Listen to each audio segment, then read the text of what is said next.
The slap lands hard, and the cafe freezes. A single mom staggers, everyone looks away, and the man who hit her smiles, until a quiet stranger in a black suit stands up and locks eyes with him. What Alfredo doesn't know is that this is the last mistake he'll ever make. If this story pulled you in, make sure to hit that subscribe button so you never miss what's coming next. I've got another unforgettable story dropping tomorrow. And while you're here, jump into the comments and tell me where you're watching from. I love seeing our community from all around the world. All right, let's get back into it. The slap cracked through the cafe like breaking bone. Jessica Roy's head snapped sideways, blonde hair whipping across her face.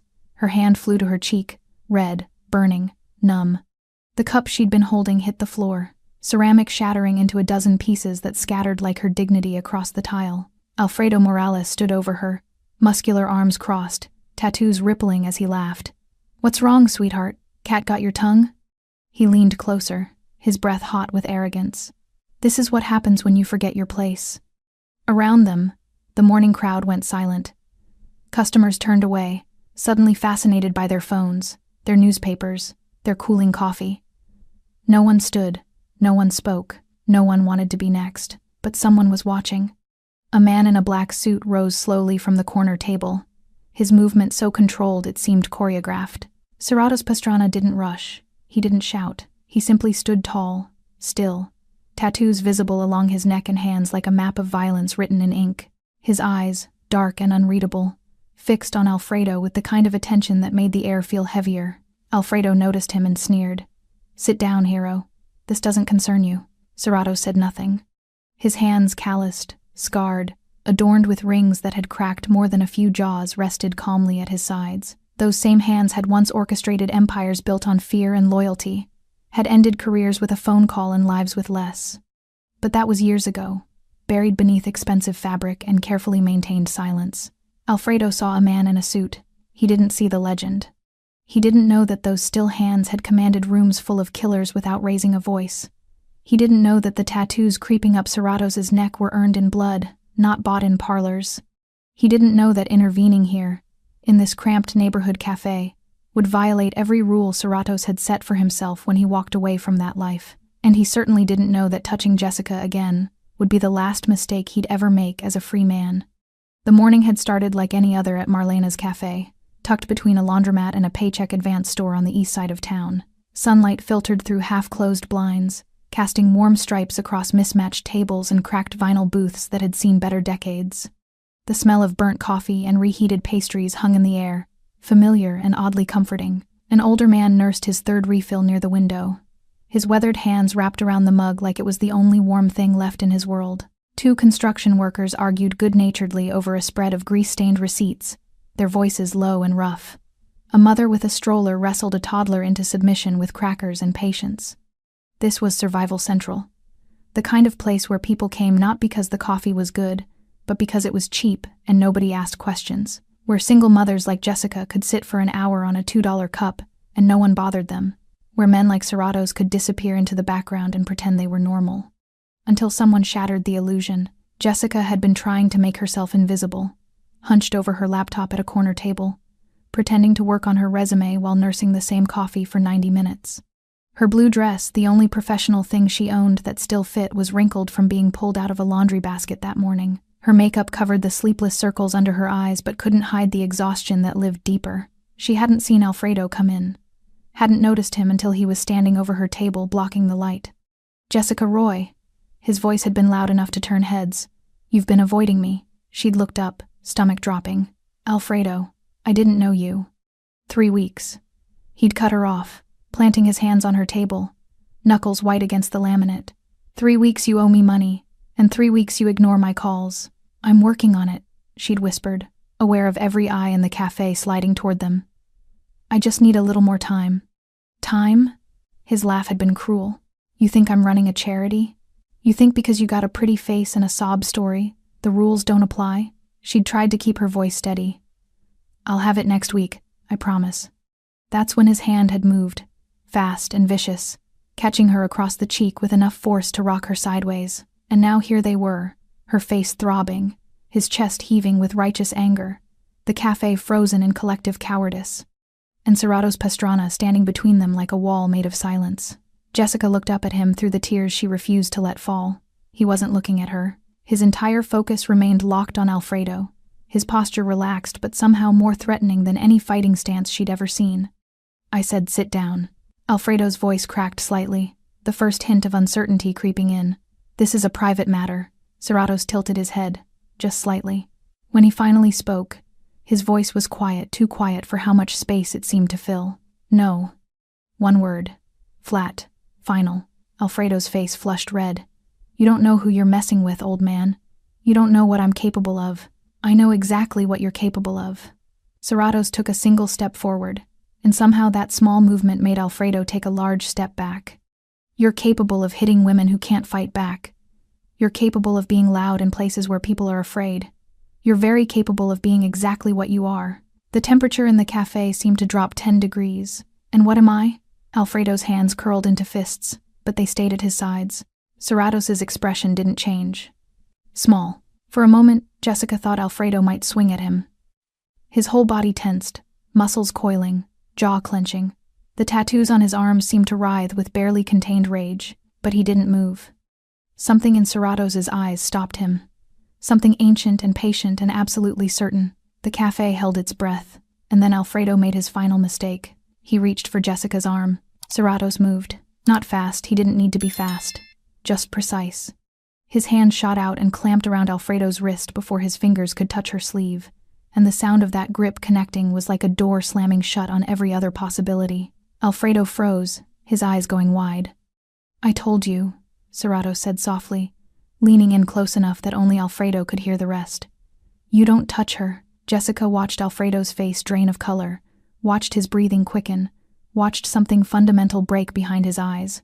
Whatever Serratos whispered next, she couldn't hear, but Alfredo heard it, and judging by the way his knees buckled slightly, by the way sweat suddenly beaded on his forehead, by the way he looked at Serratos like he was staring into his own grave, he believed every word. Jessica's hands wouldn't stop shaking. She pressed them flat against her thighs, willing them still, but they trembled anyway, fine tremors that traveled up her arms and settled somewhere deep in her chest, where breathing had become a conscious effort. The café buzzed with whispered conversations now, the silence broken but not dispelled. People were talking, but not to her, never to her. She was the spectacle, the cautionary tale, the woman who'd somehow attracted trouble on a Saturday morning when all she wanted was decent Wi-Fi and enough time to apply for jobs she wouldn't get. Serratos still held Alfredo's wrist. Neither man had moved in what felt like hours, but was probably only seconds. Alfredo's face had gone from red to white to a sickly gray, his breath coming in short, panicked gasps. Whatever Serratos had whispered had landed like a blade between his ribs. "Do you understand me?" Serratos' voice carried now, calm and clear. Alfredo nodded frantically. Yes, I understand." "Say it." "I understand." Alfredo's voice cracked. "I won't, I'll leave her alone." "You'll do more than that." Serratos released his wrist but didn't step back. "You'll apologize." Alfredo turned toward Jessica, and she instinctively pressed herself deeper into her chair. His eyes moments ago filled with such certainty, such entitlement now darted around like a trapped animal looking for escape. "I'm sorry," he mumbled. Louder. Serratos's tone didn't change, but somehow the command hit harder. "So everyone can hear you." Alfredo swallowed hard. "I'm sorry, Jessica. I shouldn't have." His voice broke. "I'm sorry." Jessica didn't know what to say. Didn't know if she was supposed to accept it, refuse it, ignore it. Her cheek still throbbed where he'd hit her, the heat of it spreading down her neck. She managed a small nod, not trusting her voice. "Now leave." Serratos stepped aside, creating a path to the door. "And don't come back." Alfredo didn't need to be told twice. He stumbled toward the exit, nearly tripping over a chair leg in his haste. The door chimed as he pushed through it, and then he was gone, disappeared into the morning sunlight like a nightmare evaporating at dawn. The café exhaled collectively. But Jessica couldn't breathe at all. She had learned how to endure. Single motherhood had been her graduate education in survival. Every day was a test she couldn't afford to fail. When her daughter Mia's daycare raised their rates, Jessica learned to work night shifts and sleep in 3-hour intervals.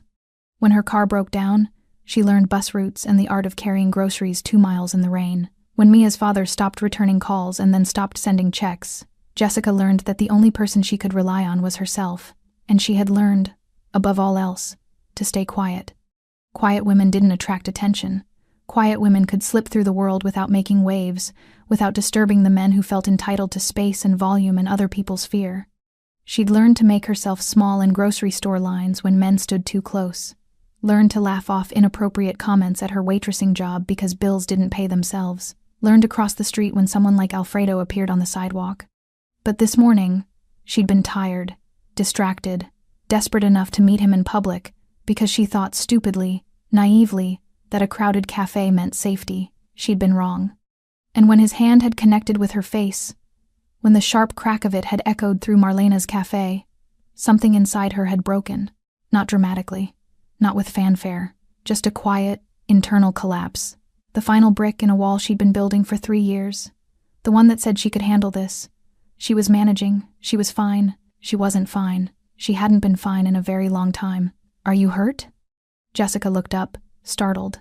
Serrato stood a respectful distance away, his dark eyes scanning her face with what looked like genuine concern. Up close, she could see the details. The shock had obscured the silver threads in his black hair, the small scar above his left eyebrow, the way his expensive suit didn't quite hide the working-class build underneath. "I'm okay," she heard herself say. A reflex, an automatic lie. He didn't look convinced. "Would you like some ice?" "No, thank you. Her voice cracked, and she hated herself for it. "I'm fine." Serrato studied her for a moment, then pulled out the chair across from her slowly, giving her time to object. When she didn't, he sat down with the careful movements of someone who understood that sudden actions meant different things to different people. "You don't have to be fine," he said quietly. And just like that, the wall crumbled completely. Jessica felt the tears come before she could stop them, hot and humiliating, spilling down her cheeks in messy tracks that ruined what was left of her makeup. She covered her face with her hands, shoulders shaking, trying desperately to hold back the sobs building in her chest. She was crying in a public cafe, in front of a stranger, in front of everyone. She was exactly the kind of woman she'd promised herself she'd never become broken and desperate and unable to hold it together. "I'm sorry," she gasped between breaths. "I'm so sorry, I don't usually—" "Don't apologize." His voice was firm but not harsh. "You have nothing to be sorry for." She shook her head, unable to speak, unable to explain that she was apologizing for everything, for being weak, for owing money she couldn't pay, for not seeing Alfredo coming, for existing in a way that invited violence, for crying now, adding her mess to a stranger's mourning. Through her fingers, she saw Serrato slide a clean handkerchief across the table, not a paper napkin, an actual cloth handkerchief, pressed in white, the kind of thing her grandfather used to carry. She took it, pressing it against her eyes, breathing in the faint scent of laundry detergent and something else. Sandalwood, maybe. Something expensive and carefully chosen. "He won't bother you again," Serrato said. "I promise you that." Jessica lowered the handkerchief, meeting his eyes for the first time. They were dark brown, almost black, with a weight behind them that suggested he'd seen more than most people survived seeing. "You don't know that," she whispered. "I do." The certainty in those 2 words sent a chill down her spine. Not fear, something else. Something that felt dangerously close to hope. "Why did you help me?" The question escaped before she could stop it. "You don't even know me." Serratos was quiet for a moment, his gaze drifting to the window where morning light painted the street in gold. "Because someone should have," he said finally, "and no one else did. The construction workers left first, mumbling about being late to a job site that probably didn't exist. Then the mother with the stroller, suddenly remembering an appointment. One by one, the cafe emptied like water draining from a bathtub, until only the regulars remained, the ones too stubborn or too curious to abandon their posts. Marlena, the owner, emerged from behind the counter with a fresh pot of coffee and 2 clean mugs. She was 60-something, with steel-gray hair pulled into a tight bun and eyes that had seen every variety of human foolishness. "On the house," she said, filling both cups without asking. Her gaze lingered on Jessica's reddening cheek, then shifted to Serratos with something that looked like recognition, or maybe respect.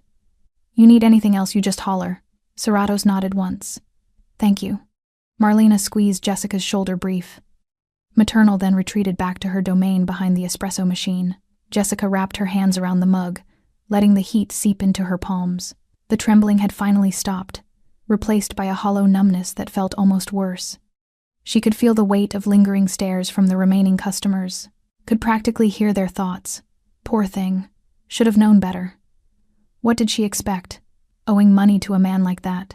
How long has he been threatening you? Serratos asked. Jessica's first instinct was to lie, to minimize, to protect herself through deflection. But something about the way he asked direct, clinical, without judgment made the truth easier. 3 weeks.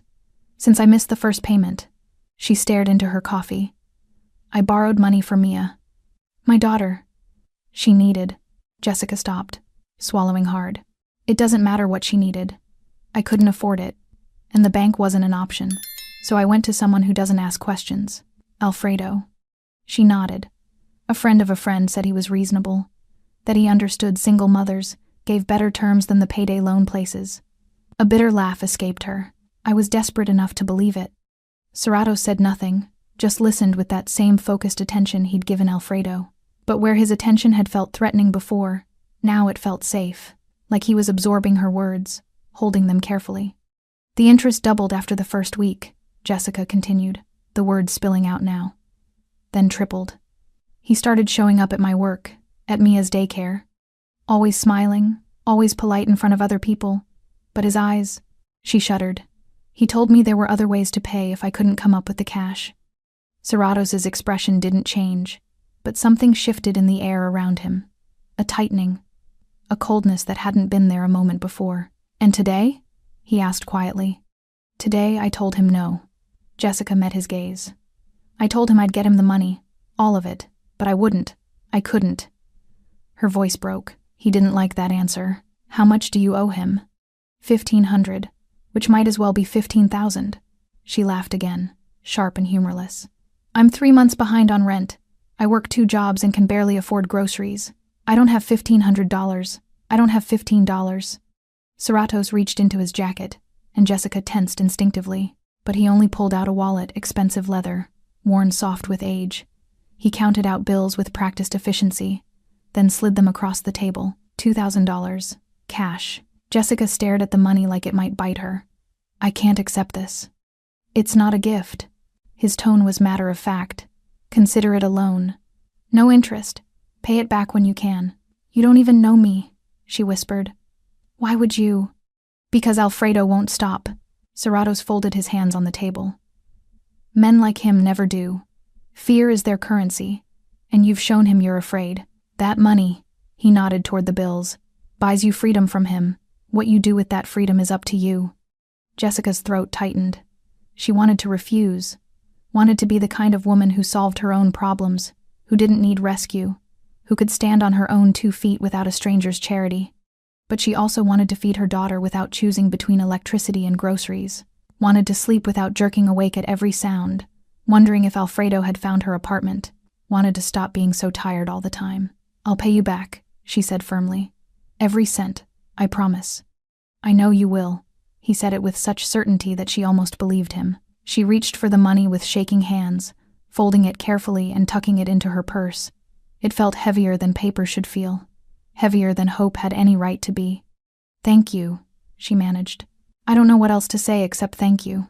Serratos inclined his head, acknowledging her gratitude without dwelling on it. He took a sip of his coffee, and for a moment they sat in companionable silence. The café had found its rhythm again. Marlena humming behind the counter, the old man by the window turning pages of his newspaper, the soft hiss of the espresso machine.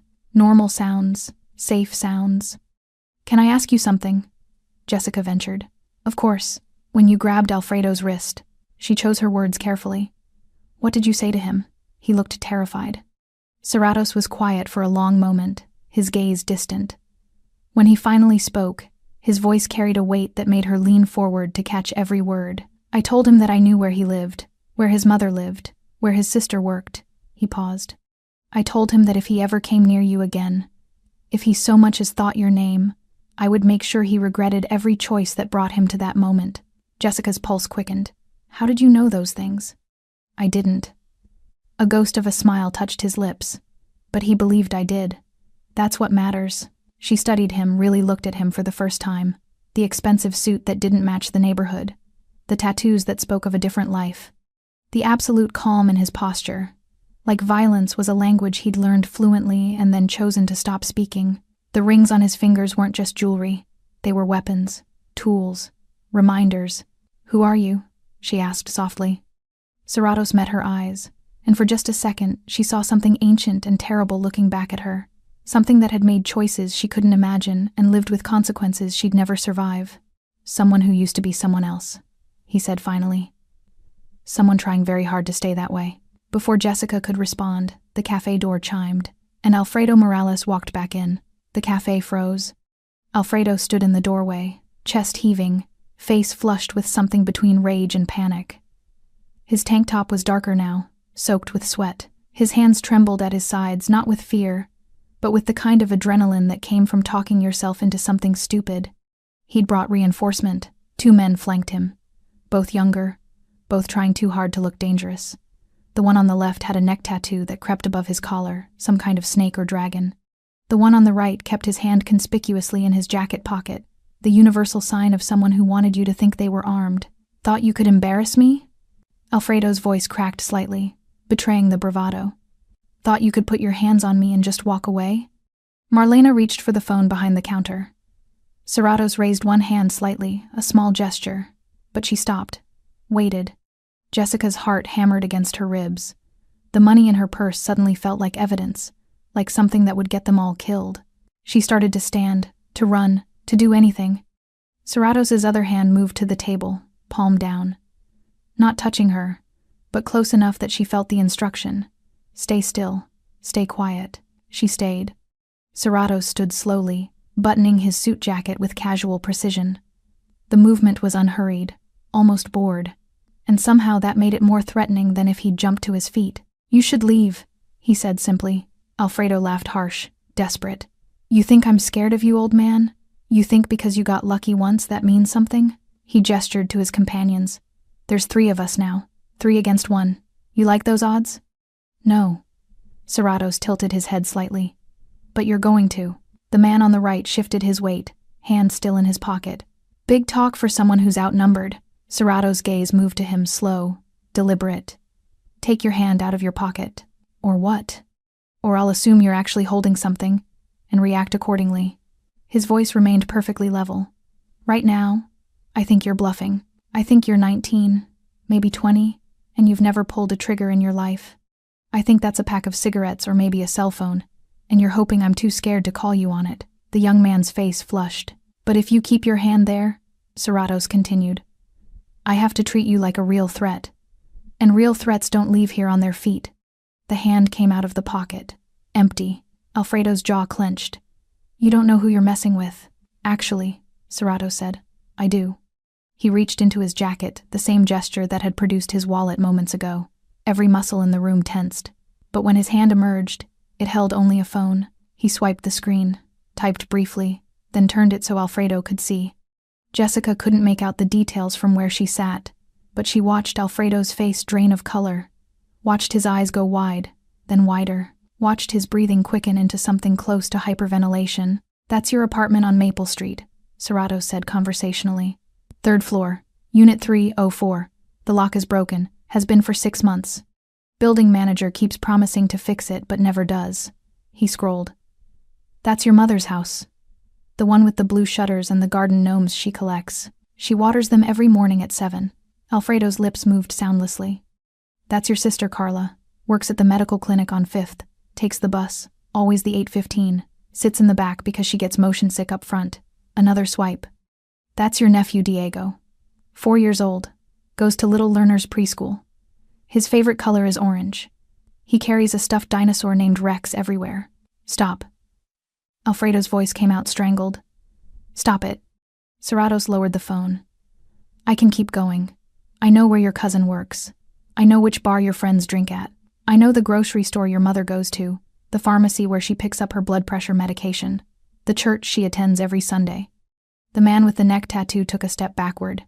"Alfredo, maybe we should—" "I know all of this," Serratos continued, his voice never rising, never hardening, "because knowing things is how you survive in certain worlds. And you, Alfredo Morales, are a very small fish in a very large pond.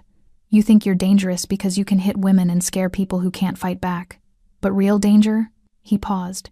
"Real danger doesn't announce itself. It just arrives." Jessica watched Alfredo's hands curl into fists, watched his whole body shake with impotent rage and dawning terror. He wanted to swing. She could see it in every tense muscle, every grinding tooth. But he couldn't. Something had broken inside him. "You're bluffing," Alfredo managed, but his voice carried no conviction. "You're just some guy in a suit. You wouldn't." "Wouldn't I?" Serrato stepped closer just one step, but it might as well have been a mile.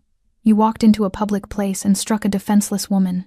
You humiliated her, hurt her. You did that because you thought power meant being the loudest, the strongest, the most violent person in the room. Another step, but power, real power, is knowing every detail of someone's life and choosing not to use it until you have to." His eyes locked onto Alfredo's. "Do I have to?" Silence crashed through the café like a tidal wave. Alfredo's breathing came in short, panicked gasps. His companions had backed up to the door, ready to bolt. The tough guy posturing had evaporated, leaving behind 3 scared men who'd stumbled into something far beyond their understanding. "I asked you a question," Serrato said softly. "Do I have to?" "No," Alfredo's voice broke. "No, you don't. Then what are you going to do?" Alfredo's gaze flickered to Jessica, then away, unable to hold it. "I'm going to leave her alone. The debt.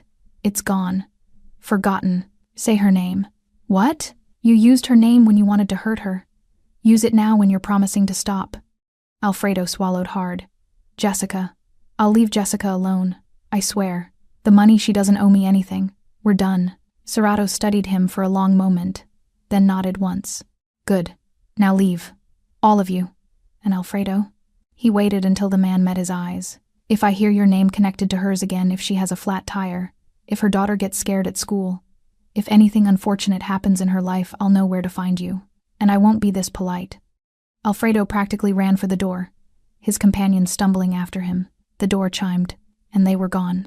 The silence that followed felt sacred somehow. Holy. Jessica released a breath she hadn't realized she'd been holding, her entire body sagging against the chair like puppet strings cut. Her hands shook worse than before, not from fear this time, but from the sheer impossibility of what she'd just witnessed. A man had walked in ready for violence and walked out destroyed without a single punch thrown. Marlena emerged from behind the counter carrying a bottle of whiskey and 2 shot glasses. She set them on the table without a word, poured 2 generous measures, then disappeared back to her station. Some moments required acknowledgement, others required alcohol. Serratos remained standing, his gaze fixed on the door where Alfredo had vanished. In profile, Jessica could see the tension in his jaw, the rigid set of his shoulders beneath the expensive suit. Whatever calm he'd projected during the confrontation was cracking now that the threat had passed. His hands curled into fists, then relaxed, curled again. "Are you all right?" Jessica asked, surprised by her own concern. He turned to look at her, and for just a flash, barely a heartbeat, she saw something raw behind his eyes, something that looked like pain. "I swore I wouldn't do this again," he said quietly. "Do what?" "Become that person." He gestured vaguely toward the door. "The one who knows things, who threatens families, who makes people afraid to breathe." He sat down heavily, suddenly looking older than he had minutes ago. "I walked away from that life, buried it, and just now, I dug it up like it never left." Jessica didn't understand, not fully, but she recognized the weight of regret when she saw it. "You saved me, twice." "Did I?" Serratos reached for one of the shot glasses, staring into the amber liquid like it held answers. "Or did I just prove that some men never really change? That violence is always the first language they speak, even when they've learned others. You didn't hurt him. I did something worse." He downed the shot in one smooth motion. "I made him afraid.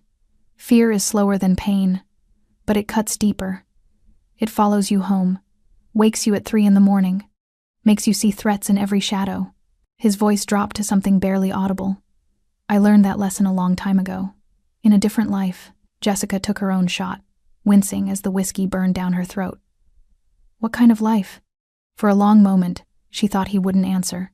He sat there, jaw working, eyes distant, fighting some internal battle she couldn't see. Then he leaned back, and when he spoke, his voice carried the weight of confession. 20 years ago, my name meant something in this city. Not fame, infamy. I ran operations that touched 5 states, controlled territories, managed disagreements." He studied his hands, turning them palm up as if seeing them for the first time. These hands signed orders that ended careers, destroyed families, buried problems that got too loud. Jessica's breath caught, but she didn't interrupt. I was good at it, he continued.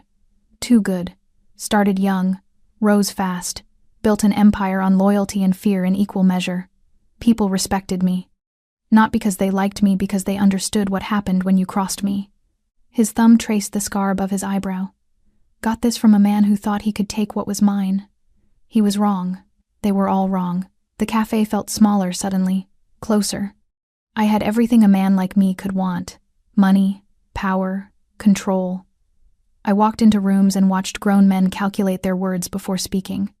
I snapped my fingers and things happened. Doors opened, problems vanished, entire lives changed direction. He paused.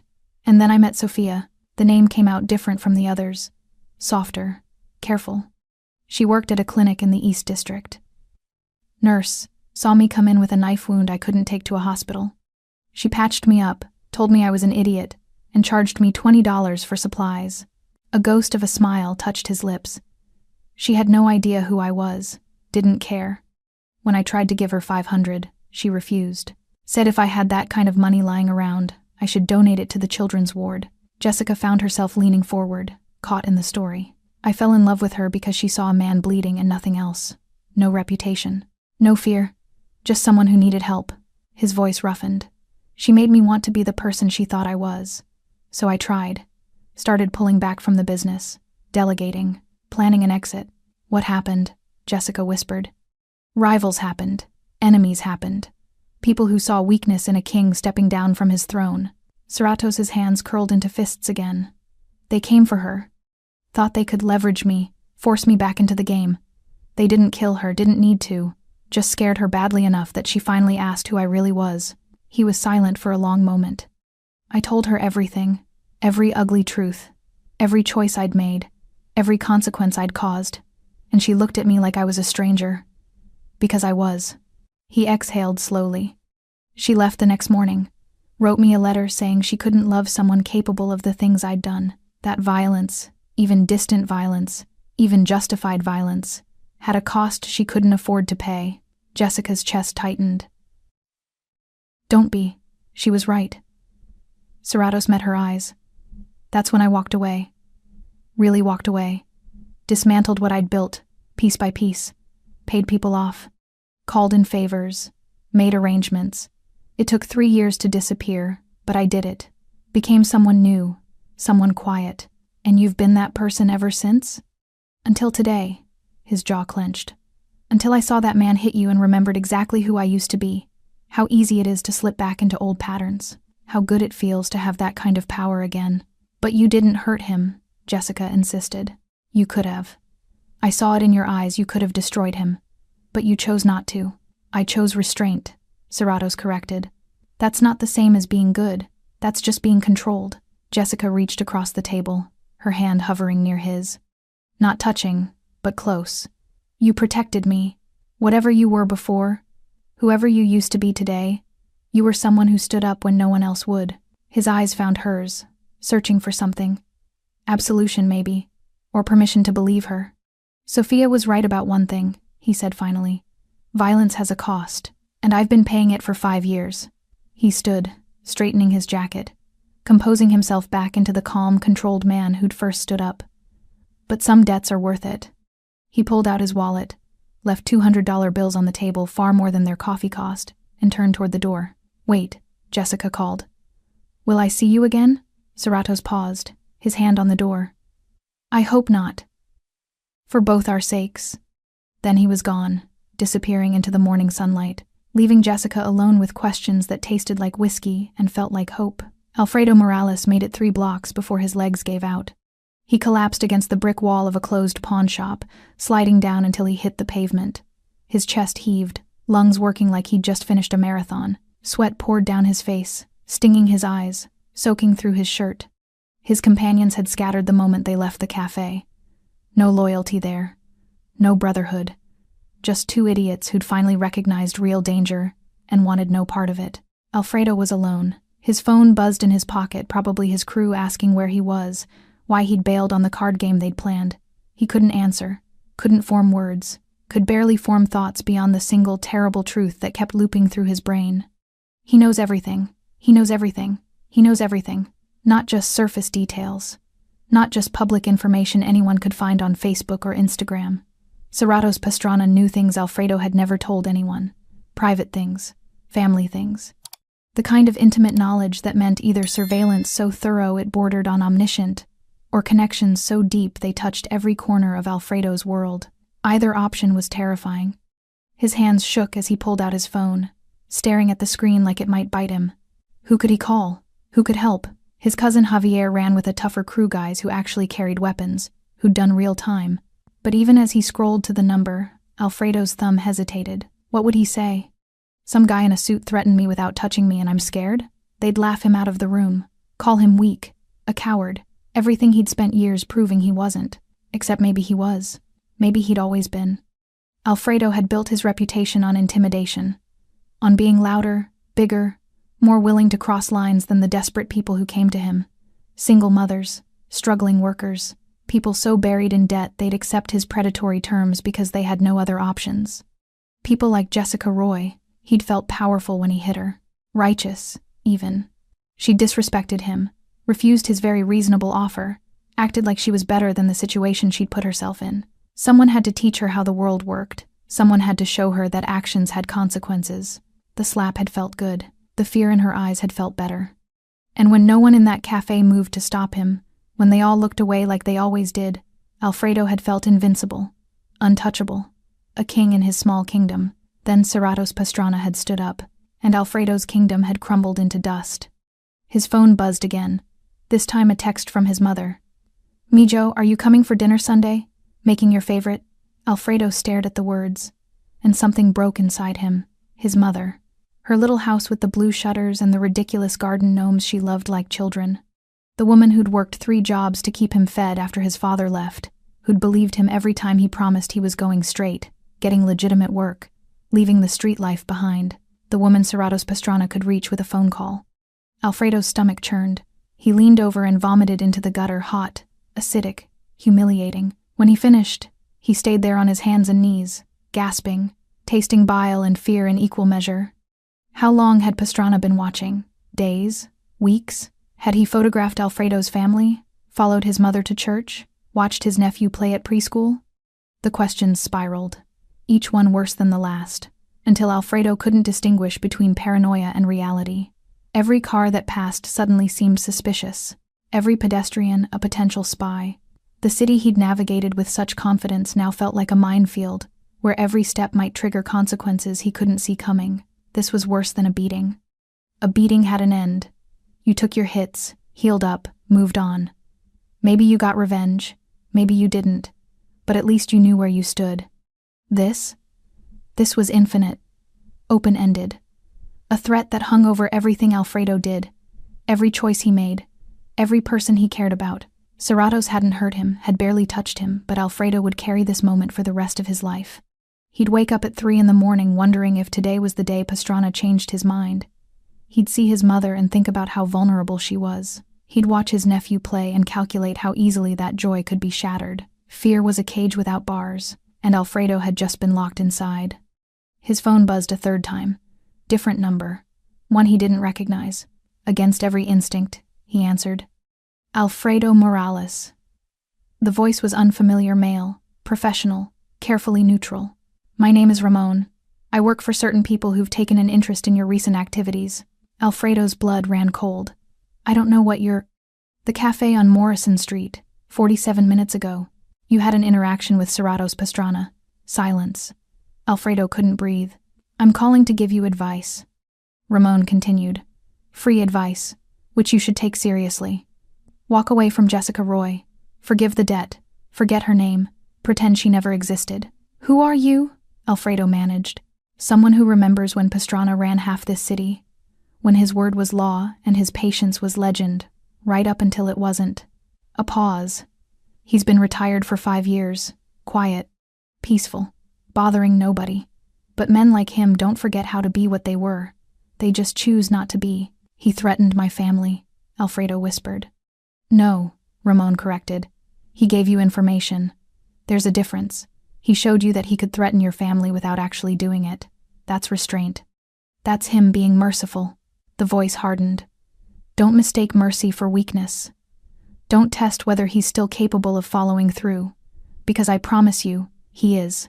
What do you want from me? Nothing. This is a courtesy call. There are people who'd prefer Pastrana stay retired, people who benefit from his absence. But if you force his hand, if you make him become what he used to be. Ramon let the implication hang.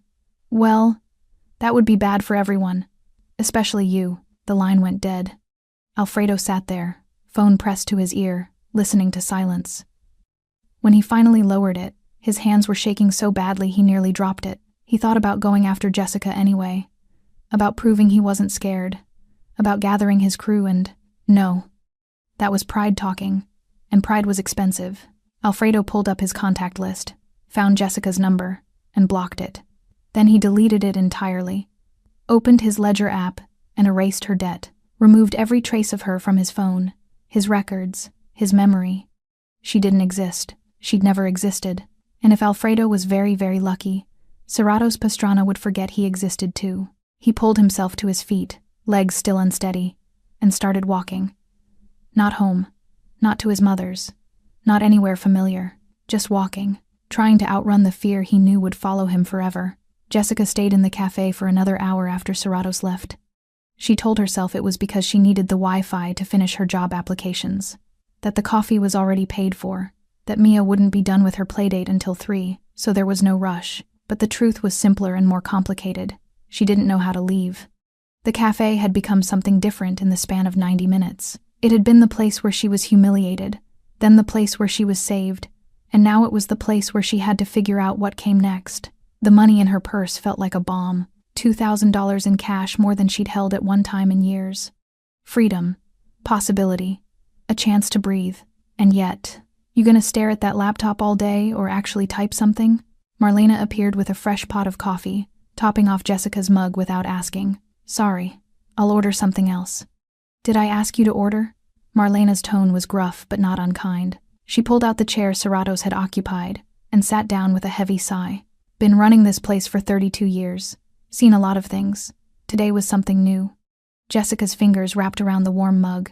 I'm sorry for the trouble. You apologize a lot, you know that? Marlena studied her with eyes that had probably dissected 1,000 stories over 3 decades of coffee and conversation. You apologized to that pendejo Alfredo even after he hit you. Apologized to Pastrana for crying. Apologizing to me for existing. When you gonna stop saying sorry for taking up space? The question hit harder than Jessica expected. She opened her mouth, ready with another apology, then stopped herself. I don't know, she admitted. Well, start figuring it out. Marlena leaned back, the chair creaking under her weight. That man who helped you? He's not coming back. You heard him. So whatever this feeling is, this gratitude, this debt, this thing you think you owe him, let it go. I can't just… You can. You will. Marlena's expression softened slightly. He did what he did because it was right. Not because he wanted something from you. Not because he expected you to carry it around like a weight. He gave you a gift. The way you honor that is by using it. Jessica swallowed hard. The money. Forget the money. I'm talking about the other thing he gave you. Marlena tapped the table between them. Dignity. He reminded everyone in here, reminded you that you matter, that you're worth standing up for. Don't waste that. The words settled into Jessica's chest, warm and uncomfortable, like swallowing something too hot too fast. Around them, the cafe had returned to its normal rhythm. The old man by the window had ordered a sandwich. A young couple had claimed the corner booth, sharing earbuds and laughing at something on a phone. Life continued, indifferent to the violence and grace that had unfolded an hour ago. But Jessica felt different. She'd spent 3 years making herself small, quiet, forgettable. It was safer that way, or so she'd convinced herself. Stay invisible, and men like Alfredo wouldn't notice you. Keep your head down, and life's cruelties might pass you by, except they hadn't. She'd been noticed anyway, hurt anyway. And when it happened, all her careful invisibility had bought her was a room full of people who looked away, until someone who had every reason to stay silent chose to speak. He used to come here every Saturday, Marlena said suddenly. Serratos. Same table in the corner. Same order. Black coffee. No sugar. Never bothered anyone. Never caused trouble. Just sat there reading the paper like a normal person. Used to? Haven't seen him in 3 weeks. Figured he moved. Found a new place. Marlena's gaze drifted to the empty corner table. But he came back today. For you. Jessica's throat tightened. You think he knew Alfredo would? I think he's the kind of man who notices things.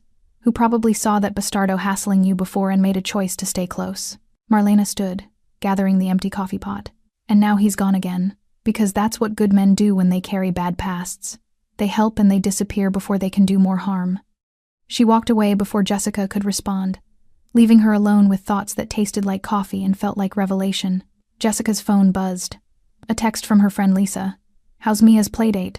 Want to grab her together? I'm near your place. She typed back quickly. That would be amazing. Thank you. Then she opened her banking app, something she usually avoided because the numbers only made her anxious. Checked her balance. Still negative. Still drowning. The $2,000 in her purse wouldn't fix everything, but it would stop the bleeding. Pay off Alfredo. Catch up on rent. Buy groceries without choosing between milk and bread. It would give her time. And time, Jessica was learning, was the most valuable thing you could give someone who'd forgotten how to hope. She pulled out the cash, counted $1,500, and slipped it into an envelope she found in her purse. On the outside she wrote, For Alfredo Morales. Debt paid in full. She'd drop it at the check-cashing place where she'd first met him. Leave it with the clerk. Let him know, let the universe know that she owed him nothing, that whatever power he thought he had over her was gone. The remaining $500 went back into her wallet. Enough for rent. Enough to breathe. Enough to start figuring out what came next. Jessica closed her laptop and stood, slinging her purse over her shoulder. As she walked toward the door, she caught Marlena's eye and mouthed, Thank you. Marlena nodded once. A benediction. A dismissal. An instruction to go forth and stop apologizing for surviving. The cafe door chimed as Jessica stepped into the afternoon sunlight. The street looked the same as it had that morning, cracked sidewalks, tired buildings, the same bus stop where she waited every day, but she felt different. Lighter, somehow. Like she'd put down something heavy she'd been carrying so long she'd forgotten it was there. She pulled out her phone and called Lisa. Hey. Yeah, I'm good. Actually, she paused, surprised by the truth of it. I'm really good. I'll meet you at the park. As she walked, Jessica noticed things she usually missed. The way sunlight caught in the trees, the sound of children laughing from a nearby playground, the smell of bread from the panaderia on the corner. The world was the same, but she was different. And maybe, just maybe, different was enough. 3 blocks away, Serrato's Pastrana sat in his car, watching the cafe entrance through his rearview mirror.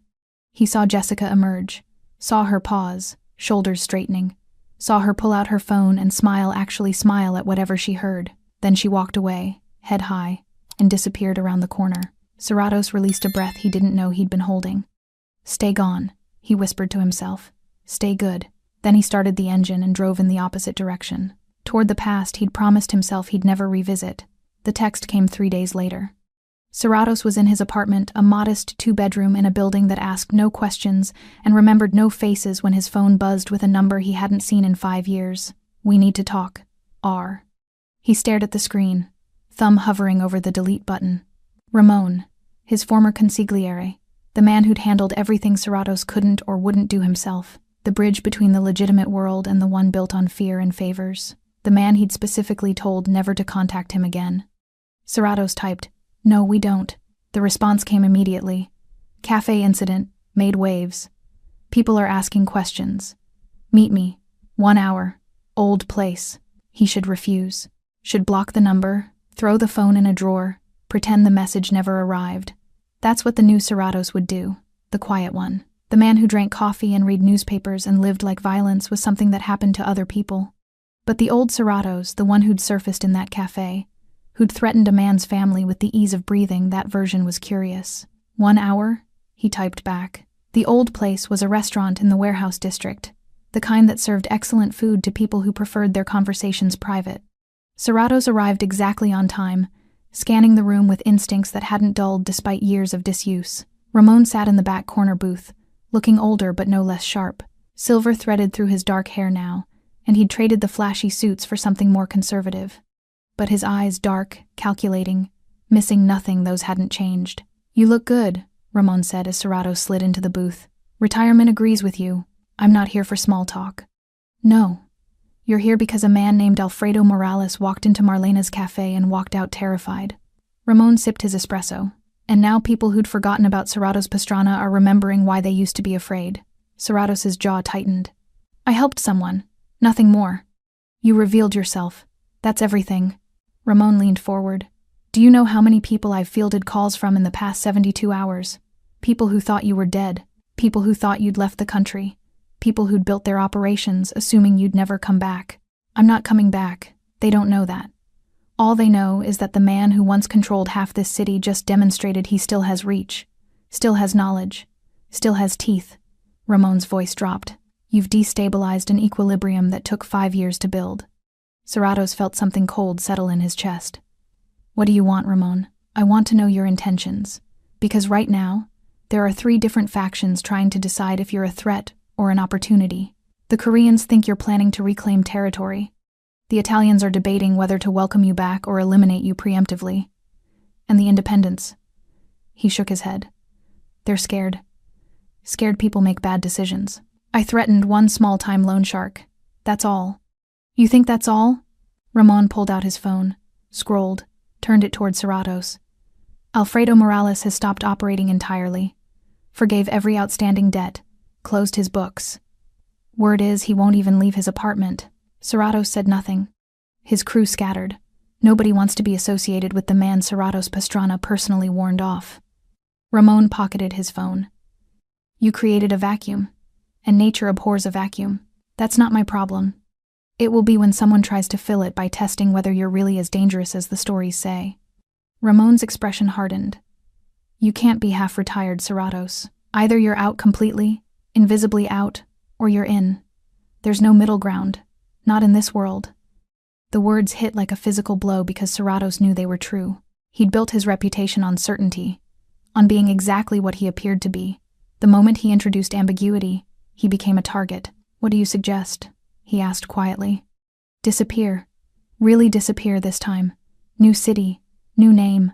Let me spread word that you're gone for good." Ramon paused. "Or come back. Reclaim what was yours. There's still infrastructure in place. People who'd follow you.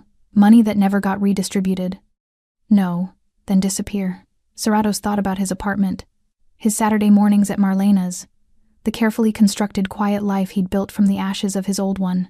Thought about Jessica Roy walking out of that cafe with her head high, free from the fear that had hunched her shoulders. Thought about never seeing that moment again. "I'll disappear," he said finally. Ramon nodded, relief flickering across his features. "Good. I'll handle the narrative. Make sure people know you're gone. That the cafe thing was a goodbye, not a hello. And the woman? Jessica Roy? She'll be fine. Untouchable, actually. Nobody in this city will go near her now. You've inadvertently given her the best protection possible, your legacy." Ramon stood, dropping cash on the table. "Give me 2 weeks to clean things up, then vanish. And this time, stay gone." He left without another word. Serratos sat alone in the booth, staring at nothing. Around him, the restaurant hummed with quiet conversations and clinking silverware. Normal sounds, safe sounds, sounds that no longer belonged to him. That night, Serratos stood on his balcony overlooking the city. Lights stretched to the horizon, a million lives being lived, a million stories unfolding. Somewhere out there, Jessica was putting her daughter to bed. Marlena was closing up the cafe. Alfredo was lying awake, wondering if today would be the day Serratos changed his mind. And Serratos? He was realizing that some choices don't have expiration dates, that violence, even justified violence, creates ripples that spread far beyond the initial impact. That 5 years of peace could be undone in 5 minutes of action. His phone buzzed, a text from an unknown number. "Thank you, Jay." He stared at the message. Jessica. She must have gotten his number from Marlena. 2 words, simple, devastating. He wanted to respond, wanted to tell her she was welcome, that she deserved protection, that seeing her walk out of that cafe with dignity intact had been worth every consequence. But responding meant connection. Connection meant vulnerability. Vulnerability meant she could become leverage if the wrong people noticed. So he deleted the message. Then he blocked the number. Then he stood on the balcony and let himself feel the weight of that choice, the necessary cruelty of protection from a distance. Tomorrow, he'd start planning his exit. New city, new name, new life. Tonight, he'd allow himself to remember what it felt like to be someone worth thanking. Even if he could never accept the gratitude, the city glittered below him, beautiful and indifferent, and Serratos Pastrana began the slow work of becoming a ghost. Again, Serratos spent the next week erasing himself. He started with the apartment, packed his belongings into 3 suitcases, everything he owned, everything that mattered, clothing, a few books, a photograph of Sophia he'd kept despite knowing he shouldn't, the physical remnants of a life lived quietly, everything else he left behind. The furniture came with the place, the dishes, the coffee maker, the small television. He rarely watched, all replaceable, all meaningless. When you'd spent 20 years building an empire and then another 5 dismantling it, you learned the difference between possessions and attachments. You learned how little you actually needed. His landlord, a Vietnamese woman in her 70s who'd never asked questions, accepted his notice with a slight nod. "You good man?" she said, counting the cash he'd given her last month's rent plus extra. "Quiet, clean. I hope you find peace." The words stuck with him as he loaded his car. "I hope you find peace," as if peace were a destination, a place you could arrive at and stay. He'd thought he'd found it 5 years ago. Thought walking away from the life, from the power, from the weight of other people's fear, would be enough. And for a while, it had been. Saturday mornings at Marlena's, anonymous days spent reading, nights where he slept without dreaming of the choices he'd made. Then Jessica Roy had been slapped in a café, and peace had evaporated like morning fog. On his second to last day in the city, Serratos drove past Marlena's one final time. He didn't go in, didn't even slow down. Just drove past at normal speed, eyes flickering to the window where his usual table sat empty. The café looked exactly as it always did, worn, comfortable, utterly ordinary. A place where people came to exist without being noticed. He'd been one of those people, would never be again. 2 blocks later, he pulled over, gripping the steering wheel until his knuckles went white. This was harder than he'd expected. Leaving the first time had been easy because he'd been running toward something, toward the possibility of being better, different, clean. He'd had hope then, belief that distance and time could transform a man. Now he was just running. And he understood, with painful clarity, that geography didn't matter. You carried your past with you. It lived in your muscle memory, your instincts, the way you assessed threats and calculated exits. It lived in the tattoos on your hands and the scars on your soul. It lived in the moment you grabbed a stranger's wrist and made him understand exactly what kind of monster you could still be. His phone rang. Ramon. "It's done," his former consigliere said without preamble. "Word's out that you've left, permanently. The Koreans are satisfied. The Italians are throwing a party. Everyone's relieved the ghost isn't coming back to haunt them. Good. There's something else." Ramon paused. "The woman, Jessica Roy. She went to the police."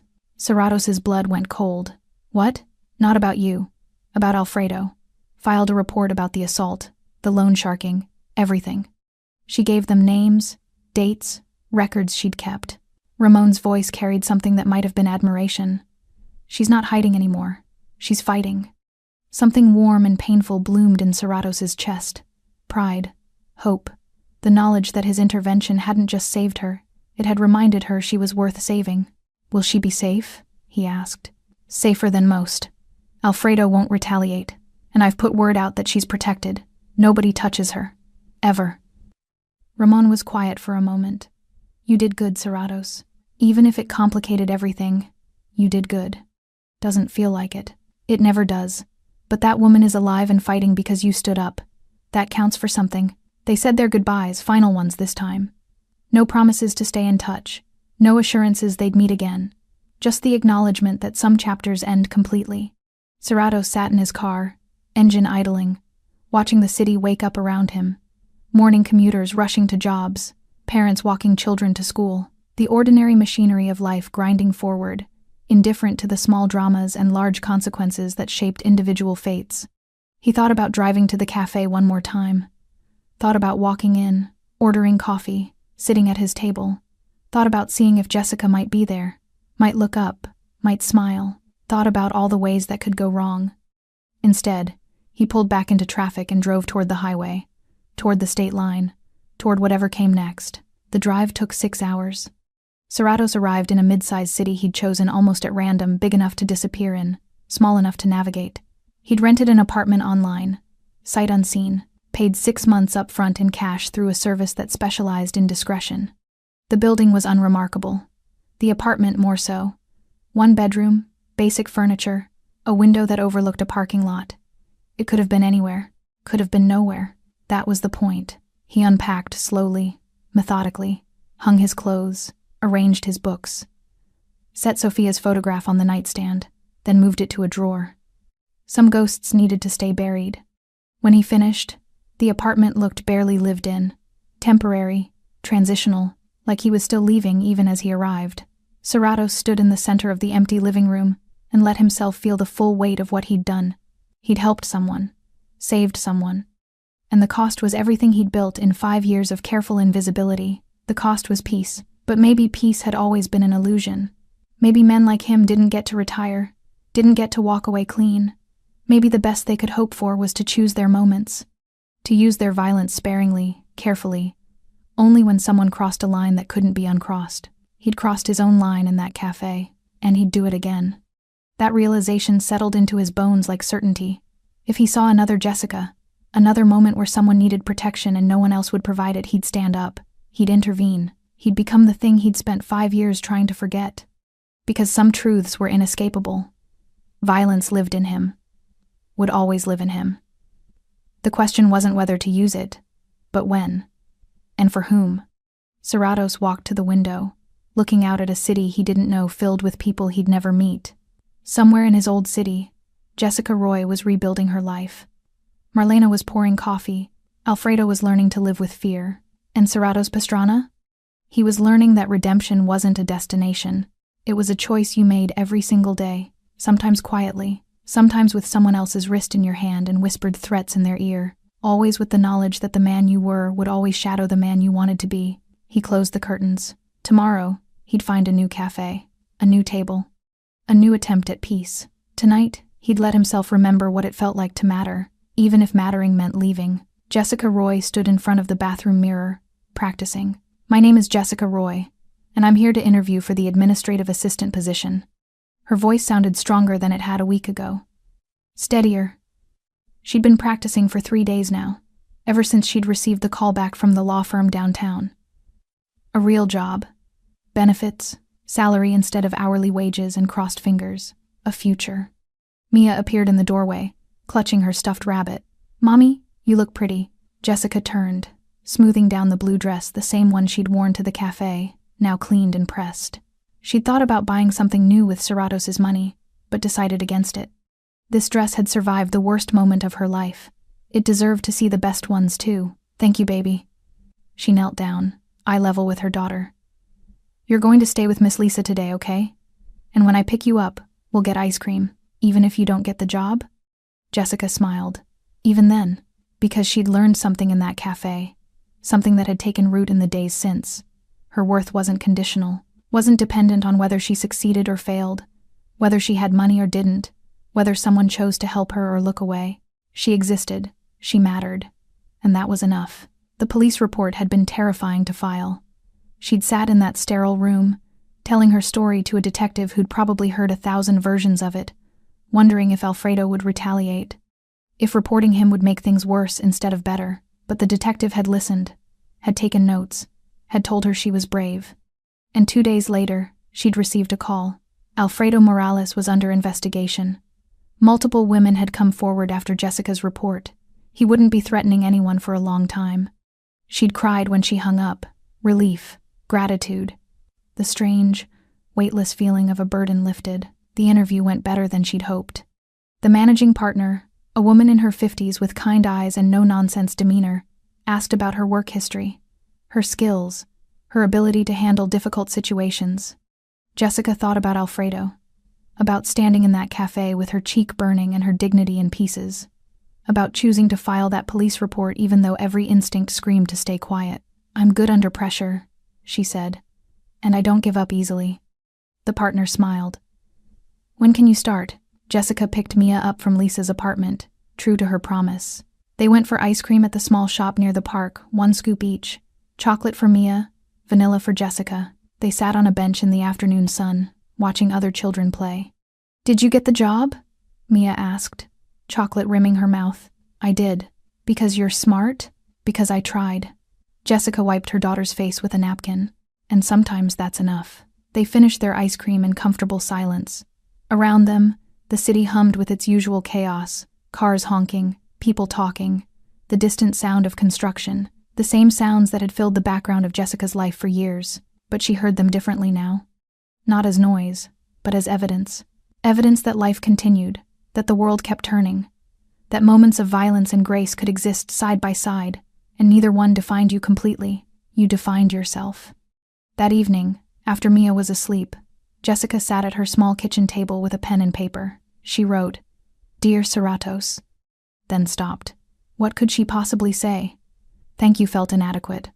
The money sat in her account. She'd only used $1,500 to settle with Alfredo before learning he'd forgiven the debt entirely. The rest she'd saved, a cushion against emergencies that used to flatten her. But the real gift hadn't been the money. It had been the reminder that she deserved protection. That silence wasn't safety. That taking up space wasn't a crime. She started again. "Dear Serratos, I don't know if you'll ever read this. I don't even know where to send it, but I needed to write it anyway. You changed my life in that cafe.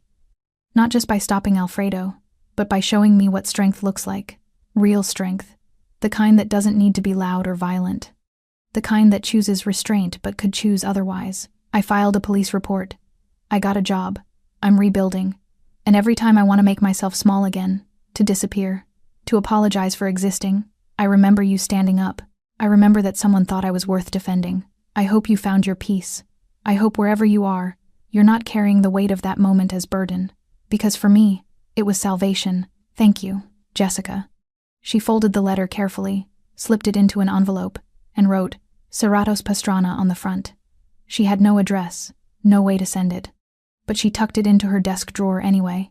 A record, a testament, a reminder that Grace sometimes wore expensive suits and carried violent pasts, and that was okay. People were complicated. Redemption was messier than stories pretended. And sometimes the best thing you could do was stand up when everyone else sat down. Across the city, Marlena wiped down tables as closing time approached. She paused at the corner table, Serrato's table, and allowed herself a small smile. He was gone. She'd known he would be. Men like that didn't linger after revealing themselves, but he'd left something behind. Not money or words or promises. He'd left a story. One that Marlena would tell for years about the quiet man in the black suit who'd reminded her cafe that power didn't always corrupt. Sometimes it protected. She finished wiping the table, turned off the lights, and locked the door. Outside, the city sparkled under streetlights. Inside, in the silence, dignity remained. Quiet, permanent, waiting for the next person brave enough to claim it. Thanks for staying with this story right till the final moment. You're the reason these stories come alive. If you're ready for another powerful journey, just tap the next video on your screen. And before you go, leave a quick comment and rate this story from 1 to 10. I'm excited to see your thoughts and connect with you down there.